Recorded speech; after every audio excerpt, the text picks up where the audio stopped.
भाजपा प्रदेश प्रभारी विप्लव देव द्वारा बयान देने के बाद में गठबंधन को लेकर रार दिखाई दे रही है और सियासी हलचल भी हरियाणा में देखी जा रही है। चूंकि निर्दलीय विधायकों से भी लगातार विप्लव देव मुलाकात कर रहे हैं। हमारे साथ में निर्दलीय विधायक हैं नयनपाल रावत, जो सरकार को समर्थन भी दे रहे हैं, उनकी भी मुलाकात होनी है। आखिर उनका क्या सोचना है इस गठबंधन सरकार को लेकर? नयनपाल जी, आपको भी प्रभारी जी से मिलने के लिए मुलाकात का वक्त लिया गया है या दिया गया है, कैसे देख रहे हैं इस गठबंधन सरकार को? 3.5 साल हो चुके हैं। देखिए, ये ऐसा पहली बार नहीं है। पहले भी माननीय प्रभारी महोदय के साथ हम सभी निर्दलियों की, जो 5 निर्दलीय एक साथ गए थे, उनकी बैठक हुई थी। इसको करीब 1 साल हो गया और अभी भी मैसेज है कि भाई एक बार प्रभारी जी के साथ बैठकर हमें जो हरियाणा का फिलहाल का जो राजनीतिक माहौल है उस पर जो एक बार चर्चा करनी है, तो उसके लिए मुझे भी न्योता उसका मिला है। और क्योंकि मैं बाहर था, आउट ऑफ स्टेशन था, कल ही मैं यहाँ पहुँचा हूँ, तो आज रात को या कल दिन में कभी भी मेरी मुलाकात संभव है और जो भी उनका निर्णय आदेश सरकार संगठन का होगा और हम उसको फॉलो करने की पूरी मुलाकात होने जा रही है आपकी। लेकिन आप देख रहे होंगे कि चर्चाओं में लगातार गठबंधन है, सियासी बयानबाजी लगातार जारी है। क्या लगता है आपको कि ये गठबंधन बरकरार रहेगा? ये ज़रूरत है इस गठबंधन की, चूँकि 3.5 साल हो चुके हैं?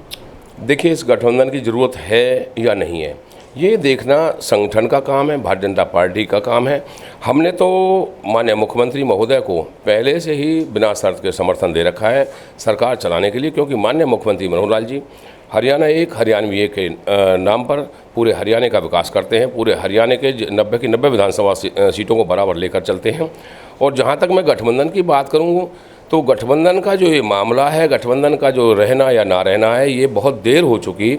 अगर कोई भी आंच किसी वजह से एक ऐसे व्यक्ति को ऊपर आती है जो भ्रष्टाचार मुक्त शासन देने की बात करते हों और भ्रष्टाचार मुक्त शासन के नाम पर ही जिनका मैंडेट हरियाणा ने दिया हो, तो मैं समझता हूं कि ये गठबंधन तो काफ़ी पहले ही इनको जो ना तोड़ देना चाहिए था। इसके लिए अब बहुत देर हो चुकी है और अगर अब भी समझ जाएं तो हो सकता है हरियाणा की जनता के, हरियाणा के लोगों को अभी भी ये भारतीय जनता पार्टी के करीब ला सकते हैं। जब जिस तरह से बयानबाजी हुई, विप्लव देव के द्वारा कहा गया कि एहसान नहीं किया है, मंत्री पद जेजेपी को दिए हैं, उनकी तरफ से भी कहा गया जिनके पेट में दर्द है उनकी दवा उनके पास नहीं है। चुनौती एक तरह से दी उचाना विधानसभा को लेकर कि उनकी कर्म भूमि है उचाना और वहीं से चुनाव लड़ेंगे। जिक्र प्रेमलता का बीजेपी की तरफ से आया कि वो वहाँ से चुनाव लड़ेंगी।